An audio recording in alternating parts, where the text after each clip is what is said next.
Hi guys, welcome back to the trading tips YouTube channel.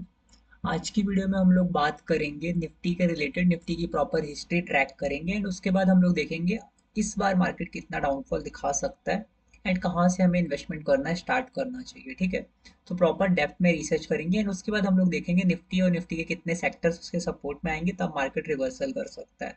तो पहले थोड़ा मोड़ा फंडामेंटल देखेंगे, देन हम लोग टेक्निकल एनालिसिस पे बात करेंगे प्रॉपर अपने डिमांड सप्लाई थ्योरी पे एंड उसके साथ साथ कितने सेक्टर सपोर्ट में है, कितने सेक्टर अभी सपोर्ट में नहीं है, कितना डाउनफॉल और आना बचा है। ठीक है, सो जल्दी से वीडियो को स्टार्ट करते हैं। निफ्टी का चार्ट ओपन कर लेता हूँ मैं।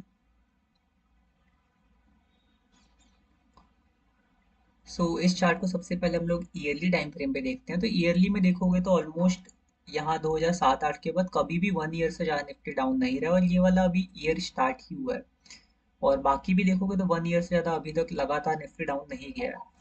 क्वार्टरली पे देखें तो जितने भी हम लोग अभी तक क्राइसिस आए सबको हम लोग ट्रैक करेंगे। हम लोग पीछे से ट्रैक करना स्टार्ट करेंगे, देन लास्ट क्राइसिस तक हम लोग पूरा मेजरमेंट करके रखेंगे। ठीक है, ये 2004 के आसपास का है। एक बार मैं पूरा पीछे तक का चार्ट ओपन कर लेता हूँ। सबसे पहला क्राइसिस मार्केट में यहाँ देखने को मिला था कारगिल वॉर का 2000 में, जब मार्केट 53 के आसपास डाउन आया था। इनिशियल स्टेज में पीछे के इसमें ट्रैक नहीं है 2000 के पीछे का। एंड उसके बाद सेकेंड क्राइसिस हमको देखने को मिला था। यहाँ पे एक छोटा सा डाउनफॉल मिला था, वो बहुत कम है इसलिए इसको कंसिडर करो या ना करो। अराउंड ये फिर भी 35% का था ये, बिकॉज उस टाइम पे मार्केट ज़्यादा उठा ही नहीं था, इसलिए ये वाला डाउनफॉल बहुत बड़ा भी था। बट अभी तक का मार्केट का biggest downfall lemon brother crisis जो कि 2007 से 2008 के बीच में हुआ था, वो 69% के आसपास डाउनफॉल दे गया है, 64 के अराउंड है। एंड उसके बाद एक और बार मार्केट यहाँ पे गिरा था। यहाँ पे मार्केट ने डाउनफॉल दिखाया था अराउंड, ये वाला डाउनफॉल था अराउंड 23-24% का समथिंग। एक बार थोड़ा जूम करके देखते हैं क्लैरिटी के लिए। हाँ, यहाँ पे देखो 26% का डाउनफॉल है। सिमिलरली उसके बाद मार्केट एक और बार थोड़ा डाउन आया था क्वार्टर्स में, जो कि यहाँ पे था। यहाँ पे भी मेजर करते हैं मार्केट कितना डाउन गया था। यहाँ पे मार्केट का डाउनफॉल ऑलमोस्ट, इधर भी कुछ 20 के अराउंड ही डाउनफॉल आया था। एक बार देख लेते हैं, हाँ 25% का। ठीक है, एंड इसके बाद अगर हम लोग देखें कोरोना का डाउनफॉल, कोरोना 2020 के आसपास यहाँ पे डाउनफॉल आया था मार्केट का अराउंड 38% का। ठीक है, उसके बाद देखेंगे रशिया यूक्रेन वॉर के टाइम पे मार्केट में कितना डाउनफॉल आया था, ये 13-14% का। ठीक है, 18% का। और अगर अभी हम लोग देखें फाइनली मार्केट इस ईयर में अराउंड पिछले 2 क्वार्टर से मार्केट 12% गिर चुका है। ठीक है, ये हमारा 2024-2025 में जो आया है 12% का मार्केट में डाउनफॉल अभी आ चुका है। और अगर तुम देखोगे तो कोरोना जैसी सिचुएशन तो चल नहीं रही कि मार्केट 38% डाउनफॉल दिखाएगा, ना ही ये लेमन ब्रदर क्राइसिस वाला जो 69% का डाउनफॉल था वैसी सिचुएशन भी मार्केट में नहीं चल रही है कि ऑलमोस्ट मार्केट गिर के आधा हो जाए, वैसा तो बिल्कुल नहीं चल रहा है। और पीछे कारगिल वॉर जैसी सिचुएशन भी नहीं कि मार्केट 50% का डाउनफॉल दिखा दे। ठीक है, ऐसी सिचुएशन तो चल नहीं रही, तो इसको हम लोग कंपेयर कर सकते हैं। तो ये रशिया यूक्रेन वॉर से कंपेयर कर सकते हैं जहाँ पे 18% के आसपास का डाउनफॉल आया था, या फिर पीछे छोटे मोटे डाउनफॉल 2015 के आसपास जो आए थे 20% का, वहां से कंपेयर कर सकते हो। तो ओवरऑल अभी तक निफ्टी ने बहुत ज़्यादा डाउनफॉल दिखाया नहीं है। जितना हम लोग अभी एक्सपेक्ट कर रहे हैं वैसे सिनेरियोस चल नहीं रहे हैं, और ईयरली में तो आज तक निफ्टी 20 EMA के नीचे गया ही नहीं है। इवन हाफ ईयरली में भी निफ्टी ने 20 EMA के नीचे आज तक क्लोजिंग नहीं दी है।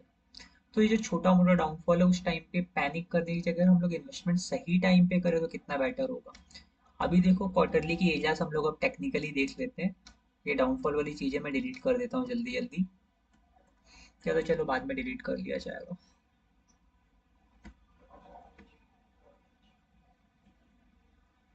छोड़ो, इसको बाद में डिलीट करेंगे। अभी अगर देखो तो क्वार्टरली का ये वाला डिमांड जोन निफ्टी का सबसे नियर बाय डिमांड जोन है बड़े टाइम फ्रेम का। ठीक है, उसके बाद क्वार्टरली का ये वाला डिमांड जोन। बट अगर ईयरली पे बात करेंगे, ईयरली का टाइम डिमांड जोन यहाँ पर है। हाफ ईयरली का डिमांड जोन भी उसी को कंसाइडिंग करता हुआ वहीं पर भी है, और क्वार्टरली का डिमांड जोन वहीं पे दोनों को पार्शियली कंसाइडिंग करता हुआ बना हुआ है। ठीक है। तो ओवरऑल हम देखें तो ये वाला सिनेरियो तो बहुत ही बेस्ट है, बट अभी मार्केट इतना भी नहीं गिरा है कि यहाँ से रिवर्सल ना हो।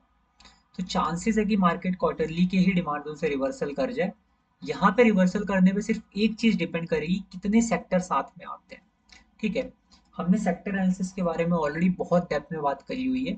अभी हम लोग सेक्टर एनालिसिस को ही देखेंगे, उसी के हिसाब से चेक करेंगे मार्केट और कितना गिर सकता है। बट इनिशियली मैं एक्सपेक्ट करता हूँ कि सारे सेक्टर यहाँ आसपास डिमांड जोन में साथ में आएंगे, एंड कुछ न्यू फॉर्मेशन बनेगी जहां से रिवर्सल आ सकता है। निफ्टी ने क्वार्टरली में अभी सप्लाई जोन बना दिया है।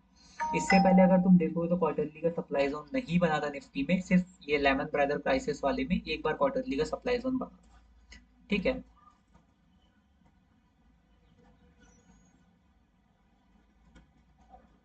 सो अगर अभी देखें तो 2 क्वार्टर से डाउन है निफ्टी, लास्ट क्वार्टर डाउन था, इस क्वार्टर भी अभी डाउन ही चल रहा है। एंड यहाँ पे क्वार्टरली का सबसे नियर बाई सप्लाई जोन ये है, और ये वाला टाइम फ्रेम सबसे बेस्ट है अगर ये ब्रेक होता है तो। बट इसके ब्रेक होने के लिए अगर सारे सेक्टर सपोर्ट नहीं करेंगे तभी ऐसा कुछ हो सकता है, वरना यहीं से रिवर्सल आना चाहिए। और ऐसा कोई क्राइसिस का सिचुएशन है नहीं। क्वार्टरली का सप्लाई जोन भी है ऊपर, तो मे बी क्वार्टरली के सप्लाई जोन, क्वार्टरली का डिमांड जोन से इतना अच्छा रिएक्शन ना आए कि ऑल टाइम हाई दे दे मार्केट। शायद थोड़ा सा रिएक्शन और नीचे आए, फिर धीरे धीरे करके ब्रेक करे। बट यहाँ पे अगर सारे सिनेरियो साथ में आ गए तो क्वार्टरली का डिमांड जोन डायरेक्ट भी ब्रेक हो सकता है। बट फिलहाल के लिए अभी हम लोग मंथली पे देखेंगे तो मंथली पे कोई ऐसा डिमांड जोन नहीं है। ठीक है। और मंथली के बाद अगर हम लोग देखेंगे, मंथली के बाद अगर वीकली पे चेक करोगे तो वीकली पे एक बहुत बड़ा सा डिमांड जोन बना था। ये वाला एक बड़ी सी वीक बनी थी, rally, 3 base drop, 3 base rally का। ये डिमांड जोन मैं कंसिडर नहीं कर रहा हूँ, बिकॉज बहुत बेकार सा स्ट्रक्चर था और ऑलरेडी 2 बार चल चुका है। तो इसको कंसिडर करने का कोई मतलब नहीं है ना, मार्केट थोड़ा और डीप आएगा अभी। ठीक है। डेली पे निफ्टी पे एक स्ट्रक्चर है। डेली पे ये एक डिमांड जोन है जो कि 6 जून में जब डाउनफॉल है उसके बाद बना, तो इसने ऑल टाइम हाई दिया था। तो इसकी खुद में पावर काफी अच्छी है, इसलिए इसको हमने कंसिडर करा हुआ है। यहाँ से भी छोटा सा रिएक्शन देखने को मिल सकता है। अब निफ्टी को हम लोग उसके सेक्टर्स के साथ देखेंगे, जो भी अदर सेक्टर्स हैं, किसका कितना वेटेज है उसके हिसाब से। ठीक है। तो निफ्टी का क्वार्टरली का चार्ट हम लोग ओपन करके रखते हैं, साथ साथ हम लोग और भी सेक्टर्स के चार्ट पैरेलली ओपन करेंगे। ठीक है। तो सबसे पहले मैं बता देता हूँ कौन से सेक्टर का कितना वेटेज है और किस किस सेक्टर को हम लोग ट्रैक करने वाले हैं। ठीक है। निफ्टी फाइनेंशियल सर्विस का वेटेज है 34%, एंड इसको हम लोग सबसे ज़्यादा ट्रैक करेंगे। निफ्टी आईटी का वेटेज 14%।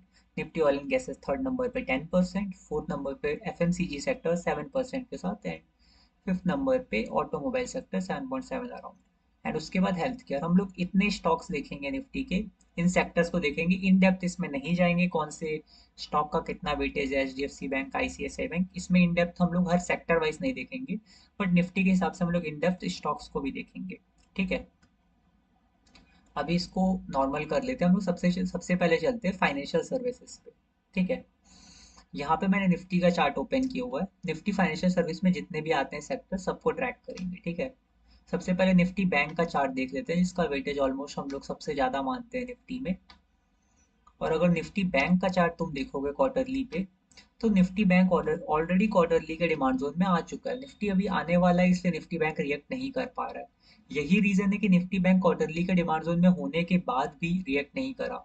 साथ साथ एक्सिस बैंक की बहुत अच्छी एक ट्रेड बनी थी, वो भी डायरेक्ट स्टॉप लॉस देके चले गई, जो कि क्वार्टरली, हाफ ईयरली, हर टाइम फ्रेम में कॉन्साइडिंग थी। अगर निफ्टी क्वार्टरली के एरिया में आ गया होता तो वो एक्सिस बैंक की ट्रेड भी बहुत अच्छी चल सकती थी। बट अभी के लिए अगर देखा जाए तो निफ्टी बैंक सपोर्ट कर रहा है अगर नीचे आके निफ्टी को, बल्कि निफ्टी बैंक फेवर में, निफ्टी अभी सपोर्ट करेगा नीचे आने के बाद। ठीक है। अगर हम निफ्टी बैंक को देखें मंथली में, तो मंथली में सिमिलर सा चार्ट है, वीकली में भी ऑलमोस्ट सिमिलर सा है, बड़ी वीक वाला। देन डेली पे चेक करोगे, डेली पे हाँ निफ्टी बैंक में कोई फ्रेश ऐसा डिमांड जोन नहीं था। ठीक है। एक ये एरिया है बहुत बेकार सा, शायद यहाँ पे, यहाँ से ऑल टाइम हाई गया था मार्केट साथ, तो यहाँ से रिवर्सल थोड़ा है। निफ्टी बैंक में, निफ्टी भी वो एरिया बहुत बेकार है जैसे निफ्टी बैंक में बेकार सा दिख रहा है। ठीक है। तो अभी क्वार्टरली का चार्ट ओपन करते हैं। अब निफ्टी बैंक के साथ देखते हैं निफ्टी फाइनेंशियल सर्विसेज को। ठीक है। Nifty financial services. So Nifty financial service का अगर हम लोग चार्ट देखें, सिमिलरली ये भी निफ्टी की तरह भी क्वार्टरली के डिमांड जोन में नहीं गया है, जाने वाला है। और पिछला क्वार्टरली का डिमांड जोन भी देखो रिएक्ट किया, इससे पिछला भी रिएक्ट किया क्वार्टरली का डिमांड जोन। एक ये वाला रैली बेस रैली का स्ट्रक्चर, ये भी अच्छा रिएक्शन दिया। ये वाला रैली बेस रैली का रिएक्शन काफी अच्छा आया है। अब ये वाला रैली बेस रैली का रिएक्शन आएगा जब इसमें प्राइस आएगी, ठीक है। अभी हम लोग वेट कर रहे हैं निफ्टी के डिमांड जोन में आने का, निफ्टी फाइनेंशियल सर्विस के डिमांड जोन में आने का, क्वार्टरली के। क्वार्टरली टाइम फ्रेम खुद ही सोचो अपने, मतलब इतना बड़ा है अपने आप में, उसमें आएगा तो प्राइस कितना अच्छा रिएक्ट कर सकता है। वो अपॉर्चुनिटी एटलीस्ट हमको मिस नहीं करनी चाहिए मार्केट का डाउनफॉल को देखते हुए। और अगर निफ्टी प्राइवेट बैंक को देखोगे तो विदाउट बेस कैंडल के डिमांड जोन में ये भी आ चुका है। और अगर सप्लाई जोन की बात करोगे तो ये भी सप्लाई जोन मैं नहीं मार्क कर रहा हूँ, बिकॉज कोई क्लोजिंग नहीं मिली है। एंड इवन लेगिन के ही नीचे क्लोजिंग नहीं दिया तो मैं इसको मार्क करके क्या करूँगा। ये अपने आप ही बहुत वीक एरिया बन जाएगा ना। और वीकली में देखोगे तो कुछ खास स्ट्रक्चर नहीं, डेली में सिमिलरली कुछ खास स्ट्रक्चर नहीं है, ठीक है। बस यही एक विदाउट बेस कैंडल वाला एरिया जो कि बहुत बेकार दिख रहा है, इसलिए इसको मार्क नहीं करा है मैंने। बट हाँ, रिवर्सल आने में हेल्प कर सकता है। अब मेन रीजन क्या होगा, जब निफ्टी डिमांड जोन में आएगा क्वार्टरली के, तो डेली पे निफ्टी के पास एक एग्जीक्यूशन जस्ट ऊपर, बट निफ्टी बैंक के पास कोई एग्जीक्यूशन नहीं है, निफ्टी प्राइवेट बैंक के पास कोई एग्जीक्यूशन नहीं है। तो अभी नए डिमांड जोन फॉर्म होने स्टार्ट होंगे। जब नए डिमांड जोन फॉर्म होंगे वीकली के, डेली के, वहां पे हम लोग कंफर्मेशन एंट्री प्लान करेंगे। वहां से हम लोग इन्वेस्टमेंट डालेंगे। अगर निफ्टी में आपको इन्वेस्ट करना है तो आप इधर क्वार्टरली के एरिया से इन्वेस्ट करना स्टार्ट कर सकते हैं, जहाँ पे 40% कैपिटल या 60% कैपिटल इन्वेस्ट करें। नीचे के लिए एटलीस्ट 40% कैपिटल बचा के रखें, क्योंकि यहाँ तक आया तो बहुत ही बेस्ट सिनेरियो होगा मार्केट के रिवर्सल का वो। वहां तक एटलीस्ट आपके पास कैपिटल रहना तो चाहिए, तभी आप ट्रेड कर पाएंगे। और इसके बाद देखो, निफ्टी प्राइवेट बैंक हो गया, निफ्टी फाइनेंशियल सर्विस हो गया। अब निफ्टी पीएसयू बैंक देख लेते हैं। निफ्टी फाइनेंशियल सर्विस का पूरा खत्म, ठीक है। निफ्टी पीएसयू बैंक, अगर निफ्टी पीएसयू बैंक के चार्ट को देखा जाए, क्वार्टरली से स्टार्ट करते हैं। निफ्टी पीएसयू बैंक अपने क्वार्टरली का डिमांड जोन में नहीं गया था, बट एक छोटा सा रिएक्शन देख रहे हो कितना अच्छा आया है इसमें। वो मैं बताता हूँ रिएक्शन क्यों आया अब इसमें निफ्टी पीएसयू के अंदर। अगर निफ्टी पीएसयू को तुम मंथली में देखोगे, वीकली में देखोगे, कुछ नहीं है। बट अगर डेली का चार्ट इसका देखोगे, तो क्वार्टरली के टाइम फ्रेम से ये डेली का बहुत एवरेज सा एरिया। अब इसको कई लोग डिमांड जोन नहीं बोलेंगे, बट ये बाइंग, मतलब डिस्ट्रीब्यूशन बाइंग की तरह से इसको हम डिमांड जोन कंसिडर कर सकते हैं, ओरिजिन मार्क करके। डिस्ट्रीब्यूशन ऑफ बाइंग ने ऑल टाइम हाई दिया था उस टाइम पे, तो इसमें थोड़ी सी पावर थी, इसलिए इस डिमांड जोन ने देखो कितना अच्छा रिएक्शन दिया मार्किंग के बाद। जैसे ही प्राइस है उसके अगले दिन से ऑलमोस्ट वीकली के सप्लाई जोन तक पहुंचा दिया, जिसको टेस्ट करके प्राइस नीचे भी आई अगले दिन। तो सप्लाई जोन देखो अभी भी वर्क हो रहे, तो मार्केट में डाउनफॉल एटलीस्ट अभी बचा हुआ है थोड़ा सा। इसलिए हल्का सा नीचे निफ्टी आ जाए तो निफ्टी पीएसयू बैंक भी थोड़ा क्वार्टरली में वापस जा सकता है। बट अगर देखा जाए तो almost Nifty financial service support कर रहा है सेम सीन को, ऊपर वाले क्वार्टरली के एरिया को, ठीक है। अब हम लोग देखते हैं निफ्टी आईटी को, ठीक है। हमारा second highest weightage Nifty IT का था, ठीक है। सो अगर निफ्टी आईटी के चार्ट को देखें, तो निफ्टी आईटी के चार्ट में कोई ऐसा सिनेरियो नहीं बन रहा है कि क्वार्टरली, मंथली, हाफ ईयरली के कॉन्साइडिंग एरिया में आएगा। बिकॉज निफ्टी आईटी ऑलमोस्ट अपने ऑल टाइम हाई से ही बाद में गिरा है, मार्केट बहुत पहले से गिरना स्टार्ट हुआ था। बट निफ्टी आईटी ने उतना ज़्यादा डाउनफॉल नहीं दिखाया था। दैट्स वाई अगर हम लोग देखेंगे, निफ्टी आईटी हमारे वीकली के डिमांड जोन्स में आ सकता है, क्वार्टरली के में तो बहुत मुश्किल है। और अगर जरूरी नहीं है कि अगर निफ्टी क्वार्टरली के एरिया में आए तो निफ्टी बैंक भी क्वार्टरली में आए, निफ्टी आईटी भी क्वार्टरली में आए, अगर वो डिमांड जोन में भी गया वीकली के या फिर मंथली के, तो भी वो फेवर कर रहा है, ठीक है। अगर अभी देखें तो निफ्टी आईटी में ये वाला वीकली का एक फ्रेश डिमांड जोन है, एंड निफ्टी भी इतना ही नीचे, तो निफ्टी आईटी भी साथ में फेवर कर जाएगा अगर थोड़ा सा मार्केट और गिरता है तो। वीकली का एक फ्रेश बेकार सा सप्लाई जोन निफ्टी आईटी ने बना दिया है, इसको मैं मार्क कर देता हूँ। एंड डेली पे देखोगे तो निफ्टी आईटी के डेली के डिमांड जोन है। अभी निफ्टी आईटी गैप डाउन होकर डेली के डिमांड जोन में अटका हुआ है, यहाँ पे आएगा तो निफ्टी आईटी भी सपोर्ट करेगा, ठीक है। सिमिलरली अब हम लोग देखते हैं निफ्टी ऑयल एंड गैसेस को।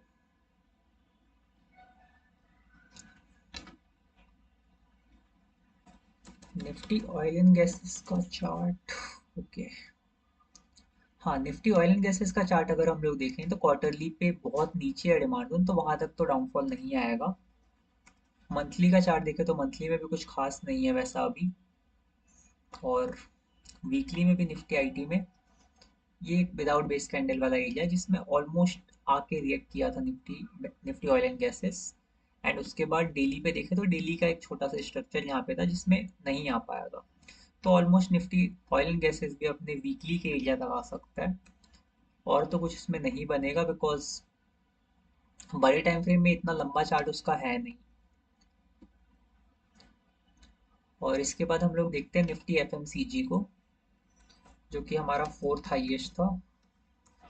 फास्ट मूविंग कंज्यूमर गुड्स है इसका फुल फॉर्म। निफ्टी एफएमसीजी का चार्ट बहुत इंटरेस्टिंग है, इसका तो एक अलग से प्राइस एक्शन का वीडियो हम लोग बना सकते हैं।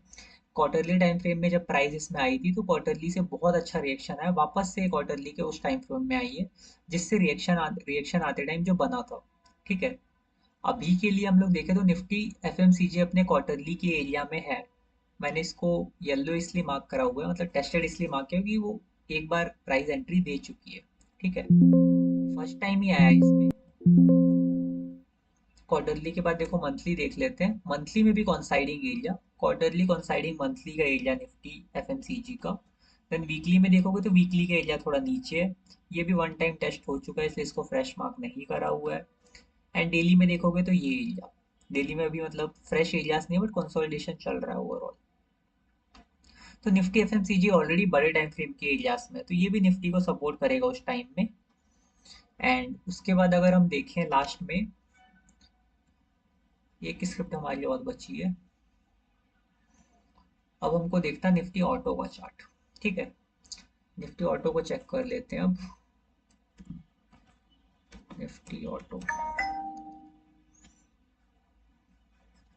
अगर हम निफ्टी ऑटो का चार्ट चेक करें तो निफ्टी ऑटो में भी क्वार्टरली का डिमांड जोन बहुत नीचे है अभी, वहां तक जाने के वैसे चांसेस नहीं है, क्योंकि अगर ओवरऑल मार्केट रिवर्स करता है तो निफ्टी ऑटो भी रिवर्स कर जाएगा। ठीक है, क्वार्टरली के बाद मंथली देखा तो मंथली का डिमांड जोन तक शायद आ जाए अगर अच्छा खासा गिरा तब, बट चांसेस अभी वहां तक जाने के नहीं है, यहाँ तक भी गिर सकता है, यहाँ तक भी गिर सकता है। बट निफ्टी ऑटो अभी बहुत अच्छे से फेवर नहीं करेगा जब तक यहाँ पे नहीं आ जाता।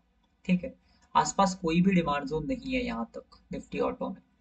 एक बार के लिए निफ्टी आईटी वीकली में आ सकता है, Nifty oil and gases weekly में आ सकता है, और निफ्टी एफएमसीजी निफ्टी बैंक वगैरह तो सपोर्ट कर ही रहे हैं। ठीक है, सो अगर अब देखा जाए तो मार्केट का डाउनफॉल यहाँ तक क्वार्टरली में अगर साथ में आ जाए हमारा Nifty bank, and Nifty bank के साथ निफ्टी फाइनेंशियल सर्विसेज वगैरह और निफ्टी ऑयल एंड गैसेस, ये सब साथ में आएंगे तब जाके मार्केट में रिवर्सल आएगा। ऑयल एंड गैसेस वीकली में सपोर्ट कर सकता है, निफ्टी आईटी वीकली में सपोर्ट कर सकता है, बट निफ्टी ऑटो अभी वीकली तक शायद बहुत टाइम लगे इसको आने में। बट अगर इतना भी आ गया तो ऑलमोस्ट हम लोग 50% से ज्यादा निफ्टी के एरियाज डिमांड जोन में आ जाएंगे। इतना काफी है मार्केट को रिवर्स करने के लिए, अगर ये तीन भी आ गए तो भी बहुत है। 50% के आसपास का वेटेज कवर होगा, मेन फाइनेंशियल सर्विस है जो कि फेवर अभी कर रहा है, और वो करने लगेगा जब निफ्टी और नीचे आएगा। साथ साथ निफ्टी एफएमसीजी ऑलरेडी सपोर्ट में है, निफ्टी ऑयल एंड गैसेस और निफ्टी आईटी भी सपोर्ट कर लेंगे उसके बाद। ठीक है, अब हम लोग स्टॉक वाइज देखते हैं कि स्टॉक वाइज निफ्टी कहाँ स्टैंड करता है। अभी हमने देखा सेक्टर वाइज, सेक्टर को हम लोग इन डेप्थ डिस्कस नहीं कर रहे हैं, वरना सेक्टर के टॉप 5 स्टॉक को तो सेक्टर के टॉप 5 स्टॉक को उठा के हम लोग सेक्टर का भी व्यू डिस्कस कर सकते हैं कि सेक्टर का व्यू क्या चल रहा है। बट अभी हम लोग उसमें अगर सेक्टर का व्यू इंक्लूड करें तो वीडियो बहुत ज़्यादा लेंथी हो जाएगा, दैट्स वे हम लोग सेक्टर का व्यू इस वीडियो में नहीं रख रहे, सेक्टर्स को हम लोग अलग अलग वीडियोस में कवर करेंगे। अगर अभी देखा जाए तो निफ्टी के जो टॉप 10 स्टॉक्स है, HDFC bank, ICICI bank, Reliance, Infosys, ITC, Bharti Airtel, Larsen टर्बो एंड टीसीएस, स्टेट बैंक और एक्सिस बैंक। ओके, सो इन 10 स्टॉक को हम लोग देखेंगे, उसके बेस पे हम लोग निफ्टी का व्यू डिसाइड करेंगे। अब अभी हमने सेक्टर वाइज देख लिया कि क्या क्या चीजें सपोर्ट कर रही हैं, क्या क्या चीजें अभी सपोर्ट नहीं कर रही हैं। अब हम लोग स्टॉक वाइज देखना स्टार्ट करते हैं। सबसे पहले हम लोग H D F C bank का चार्ट खोलेंगे निफ्टी के साथ, और H D F C bank हमारा निफ्टी बैंक सेक्टर का स्टॉक है। So H D F C bank में ऐसा कोई बहुत अच्छा डिमांड जोन तो नहीं है, यहाँ पर आके H D F C bank का क्वार्टरली का एरिया स्टार्ट होता है जो कि अभी बहुत ज़्यादा नीचे है। और मंथली में देखोगे तो गैप के साथ अगर तुम इसको मार्क करना चाहो तो इसको as a demand zone gap के साथ मार्क कर सकते हो, बट मैंने मार्क नहीं किया, मुझे स्ट्रक्चर बहुत बेकार लग रहा था। वीकली का एक बहुत बड़ी वीक के साथ वाला डिमांड जोन, इसको भी मार्क करोगे तो स्ट्रक्चर बहुत बेकार है इसका। मतलब एक तरह से कह सकते हैं कि H D F C bank अभी फ्रेश सिनेरियोस में तो सपोर्ट नहीं कर रहा है, एक तरह से नीचे ही गिर रहा है। उसके बाद अगर हम लोग आईसीआईसीआई बैंक को देखें, एचडीएफसी बैंक में रिसेंटली एक बना था डिमांड जोन, बट उसको ब्रेक कर दिया था उसने। अब आईसीआईसीआई बैंक देखते हैं। ICICI bank I think support करता अगर यहाँ से रिएक्ट कर चुका होता तो, बट इसने इसको डायरेक्ट आज ब्रेक कर दिया। पहले इसके पास ये वाला डेली का डिमांड जोन था, वीकली कॉन्साइडिंग।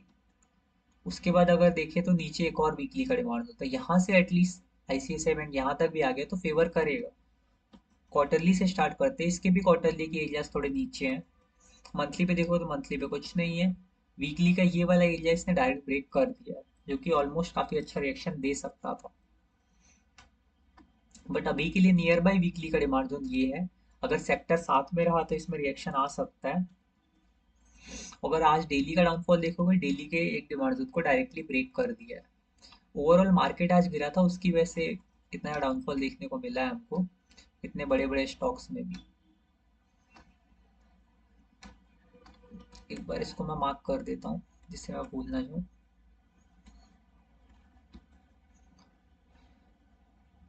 ओके, सो आईसीआईसीआई बैंक के बाद थर्ड नंबर पे रिलायंस को हम लोग देख लेते हैं अब। सो एचडीएफसी बैंक सपोर्ट अभी नहीं कर रहा है। आईसीआईसीआई बैंक नीचे आके वीकली का डिमांड जोन से सपोर्ट कर सकता है। अगर हम रिलायंस को चेक करें तो रिलायंस का चार्ट देख के लगता है रिलायंस अभी हमारे सपोर्ट में आ सकता है। ठीक है, आज मार्केट गिरा है थोड़ा, इसकी वजह से रिलायंस भी हल्का सा डाउन था, बट नीचे उसके वीकली के एरियाज हैं। ठीक है, मंथली के एरियाज भी देखो, रिलायंस मंथली के एरियाज में भी है प्लस वीकली में भी है, इसलिए मंथ मार्केट गिरने के बाद भी मंथली के एरियाज से रिलायंस में इतना अच्छा रिएक्शन आया था, जो कि मंथली के 20 को टच करके नीचे आया। और वीकली पे बात करें तो ये जो दो तीन ग्रीन कैंडल बनी है निफ्ट, ये रिलायंस के मंथली के डिमांड जोन में आने के बाद ही बनी है। अब मार्केट वापस भी रीच करता है तो रिलायंस तो सपोर्ट कर जाएगा। ठीक है, अगर हम देखें तो अभी रिलायंस हमें पहला स्टॉक मिला जो मार्केट को प्रॉपर सपोर्ट कर सकता है, प्लस इसके साथ आईसीआईसीआई बैंक भी साथ में आके सपोर्ट कर सकता है। तो टॉप थ्री में से दो स्टॉक हमें मिल चुके हैं जो कि सपोर्ट में आ सकते हैं, आईसीआईसीआई और रिलायंस। अब इन्फोसिस का चार्ट देख लेते हैं हम लोग।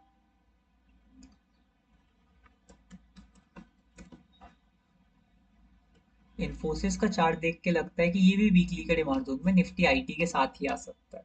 तो इसमें तो हम लोग ट्रेड भी कर सकते हैं अगर आईटी सेक्टर और इन्फोसिस साथ में डिमांड जोन में आया तो, क्योंकि सेक्टर के साथ जो भी स्टॉक होता है उसके चलने के चांसेस अपने आप बढ़ जाते हैं। बेकार से बेकार मार्केट में गेल जैसे स्टॉक में हमने प्रॉफिट निकाला था, क्योंकि सेक्टर साथ में था। कई ट्रेड्स नहीं भी चलती हैं बट उसके केसेस बहुत कम है अगर सेक्टर साथ में हो तो। इन्फोसिस में देखो वीकली का डिमांड जोन है नीचे, क्वार्टरली का बहुत ज़्यादा नीचे, वहां तक मैं प्राइस को जाने की एक्सपेक्टेशन नहीं रखता हूँ। ठीक है, उसके बाद देखते हैं आईटीसी। आईटीसी में करंटली मेरा इन्वेस्टमेंट भी चल रहा है। आईटीसी भी अभी मार्केट को फेवर करेगा। ये देखो, सिमिलर जैसे निफ्टी बैंक है वैसे ये भी क्वार्टरली के बहुत अच्छे एरिया में आ चुका है। क्वार्टरली के साथ मंथली का भी फेवर है, साथ में वीकली का भी फेवर है नीचे। और अगर देखोगे डेली पे भी, डेली पे देखो एंट्री दे चुका है। एमआईटी ट्रेड इसमें बन रही थी जिसमें वीकली में मैंने इसका नीचे स्टॉप लॉस रखा है। ठीक है, आईटीसी प्रॉपर सपोर्ट कर रहा है अभी मार्केट को। और उसके बाद अगर देखें हम लोग फोर्थ नंबर पे टीसीएस, भारती एयरटेल, देन लेसन टर्बो, देन टीसीएस। ओके, नाउ हम लोग भारती एयरटेल का चार्ट देखते हैं।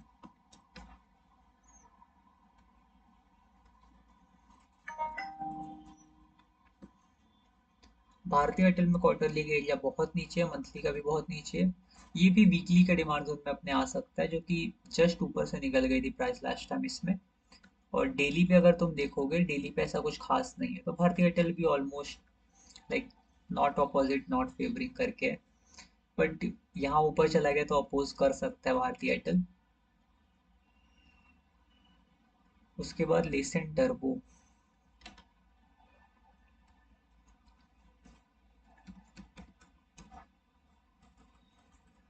LASEN,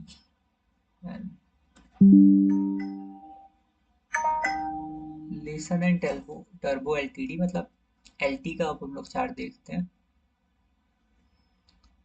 और अगर एलटी की बात करें तो एलटी में वीकली के सिनेरियोस ही हैं, जैसा निफ्टी आईटी वगैरह में, सिमिलरली एलटी में भी वीकली के ही हैं। मंथली और क्वार्टरली के अभी नहीं है, बहुत नीचे हैं वो, वहां तक तो प्राइस नहीं जानी चाहिए। ये लोग अपने वीकली के एरिया में आके सपोर्ट करेंगे, एलटी हो गया आईटी सेक्टर में, और कुछ स्टॉक्स थे आईटी सेक्टर खुद भी, साथ में ऑयल एंड गैसेस हो गया, अभी हमने आईसीआईसीआई बैंक देखा। ये सब वीकली के डिमांड जोन में आके मार्केट को सपोर्ट करेंगे। बाकी क्वार्टरली में जा रहे हैं उनका तो बहुत अच्छा है, वो तो प्रॉपर इन्वेस्टमेंट बन जाता है, जैसे एक्सिस बैंक हो गया अभी क्वार्टरली के डिमांड जोन में है। अगर उसमें इन्वेस्टमेंट कंफर्मेशन एंट्री के साथ आप प्लान किया जाए तो कर सकते हैं। मैंने पिछली ट्रेड की थी, उसमें स्टॉप लॉस लग गया था। टीसीएस में अगर हम लोग देखें, टीसीएस का वेटेज 3.5% का है, और टीसीएस का चार्ट देख के हम लोग कह सकते हैं कि यहाँ पे भी सेम सिनेरियोज बनेंगे, बट ये मंथली के एरिया से भी सपोर्ट करेगा। ठीक है, क्वार्टरली में यहाँ पे कुछ खास नहीं है, इसको मार्क करना चाहो तो, बट वैसे कुछ खास है नहीं। मंथली में देखोगे तो मंथली के एरियाज को सपोर्ट कर जाएगा, साथ में वीकली में भी आ सकता है। यहाँ पे आ गया तो बहुत बेस्ट है, मार्केट को ये भी सपोर्ट करेगा टीसीएस भी। एंड उसके बाद बात करते हैं हम लोग एसबीआई की, देन एक्सिस बैंक की। ठीक है, अब एसबीआई देख लेते हैं एक बार। मैं सारे चार्ट तुम्हारे सामने इसलिए क्लियर कर रहा हूँ कि तुम भी इन डेप्थ समझ पाओ कि चीजें काम कैसे कर रही हैं अभी। एसबीआई एसबीआई एन नाम से, एंड इधर भी देखो, इधर कुछ खास स्ट्रक्चर नहीं है, वीकली पे भी नीचे है एरिया सभी। तो क्या पता पीएसयू बैंक भी अभी थोड़ा सा रुक के चले क्वार्टरली के एरिया में। इसीलिए मैं बोल रहा हूँ कि मार्केट अभी हल्का सा रुकेगा, क्वार्टरली में निफ्टी भी आएगा, साथ साथ और भी चीजें आएंगी, तब जाके चलेगा। पीएसयू बैंक देखो क्वार्टरली का डिमांड जोन में जा चुका है, बट अभी एसबीआई एन क्वार्टरली का डिमांड जोन में गया ही नहीं, और उसके आसपास में भी कोई एरिया नहीं है ट्रेड करने के लिए, बस डेली का डिमांड जोन है। और उसके बाद यहाँ तक अगर आ गया एसबीआई तो बहुत बढ़िया, 650 के आसपास इसमें इन्वेस्ट कर, तब तो हम लोग इस टाइम पे इसमें इन्वेस्ट कर सकते हैं। ठीक है, देन हम लोग देखते हैं सबसे लास्ट में एक्सिस बैंक को।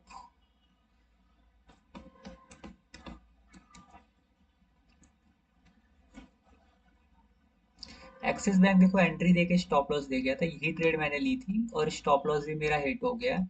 यहाँ पे कॉन्साइडिंग एरिया से मार्केट गैप डाउन कर गया, स्टॉप लॉस देके गया, एंड आज भी एक्सिस बैंक डाउन ही है, और मैं स्टॉप लॉस लेके तुरंत निकल गया था। देखो अगर मैं नहीं निकलता तो ये जो डाउनफॉल अभी आया ना, मेरे को अच्छा खासा लॉस चल रहा होता है यहाँ पे। दैट्स वाई मैं कहता हूँ कि स्टॉप लॉस लेना कितना इंपॉर्टेंट है। अगर उसके बाद स्टॉक प्रॉफिट में जा रहा है तो मत देखो, उसको कोई दिक्कत नहीं है। और एक्सिस बैंक को अगर बड़े टाइम फ्रेम में देखोगे तो सपोर्ट कर रहा है। हाफ ईयरली में भी वो मार्केट को सपोर्ट करेगा, क्वार्टरली में भी करेगा, मंथली में भी करेगा, साथ साथ वीकली में भी करेगा, क्योंकि वीकली में नीचे भी एरियाज थे। अब वीकली के इस वाले डिमांड जोन को तो डायरेक्ट उसने तोड़ दिया है। एक बार रिएक्शन आया था छोटा सा, बट उसको कुछ कंक्लूड नहीं कर सकते। अभी ये मंथली के डिमांड जोन के अंदर रुका हुआ है, जिसमें से ऊपर का मंथली का डिमांड जोन ब्रेक भी हो चुका है। दैट्स वाई इतना कह सकते हैं कि हाँ, एक्सिस बैंक अपने डीप आ चुका है प्राइस में, और मंथली के डिमांड जोन के अंदर है अभी। तो एक्सिस बैंक भी मार्केट को एट द एंड सपोर्ट करेगा, क्या पता एकदम डीप में आके इस वाले मंथली का डिमांड जोन से उड़ जाए एकदम मार्केट के साथ। तो अब पूरी चीज़ों को कंक्लूड करते हैं और एक कंक्लूजन पे पहुंचते हैं। हम लोगों ने निफ्टी के टॉप 10 स्टॉक्स भी देखे, साथ साथ निफ्टी के टॉप टॉप 5 सेक्टर्स भी देखे। ठीक है, सो अगर हम लोग अब कंक्लूड करें तो H D F C bank हमारे फेवर में नहीं है अभी। आईसीआईसीआई आ सकता है, रिलायंस हमारे फेवर में, इन्फोसिस आ सकता है, आईटीसी आ सकता है, भारतीय एयरटेल अपोज कर सकता है अगर ऊपर सप्लाई जोन में चला गया तो, एलटी फेवर कर सकता है, टीसीएस कर सकता है, एसबीआई कार्ड फेवर भी नहीं करेगा, अपोज भी नहीं करेगा, एक्सिस बैंक फेवर में। तो ऑलमोस्ट हम लोग 50% से ज़्यादा मार्केट को अपने फेवर में ला सकते हैं अगर वहाँ पे साथ में आए सब लोग तो। निफ्टी फाइनेंशियल सर्विस भी ऑलमोस्ट हमारे फेवर में आ रहा है। निफ्टी आईटी कह सकते हैं वीकली में फेवर में आएगा, ऑयल एंड गैसेस वीकली में फेवर में आएगा, एंड निफ्टी ऑटो हमारे फेवर में नहीं है, और निफ्टी एफएमसीजी हमारे बहुत अच्छे से फेवर में है। तो ये सब चीजें सोचो साथ में डिमांड जोन में होंगी, तो मार्केट कैसे रिवर्सल नहीं करेगा। दैट्स वाई अगर अभी देखा जाए तो मैं यहाँ तक का वेट कर रहा हूँ, यहाँ से हम लोग इन्वेस्टमेंट डालना स्टार्ट करेंगे, और यहाँ पे हम लोग और ज़्यादा इन्वेस्टमेंट डाल सकते हैं अगर आप एवरेजिंग करना चाहें तो। बाकी मैं तो यहाँ पे इन्वेस्टमेंट करूंगा स्टॉक में, और वहीं पे निकल जाऊंगा अगर मेरा स्टॉप लॉस लगता है तो। सो वीडियो बहुत लंबी हो चुकी है अभी, हम लोग इस वीडियो को यहीं पे ख़त्म करते हैं। और अगर आपको वीडियो पसंद आई हो तो लाइक एंड सब्सक्राइब करें, बेल बेल नोटिफिकेशन को प्रेस करें। एंड साथ में अगर हम लोग अभी कुछ नई चीज़ें स्टार्ट करने वाले हैं, सो टेलीग्राम पे उसके बारे में ऑलरेडी अपडेटेड है, तो टेलीग्राम चैनल सब लोग ज्वाइन कर लें। आपको डिस्क्रिप्शन में या कमेंट बॉक्स में लिंक पिन करा हुआ मिल जाएगा। So thanks for watching the video, मिलते हैं नेक्स्ट वीडियो में।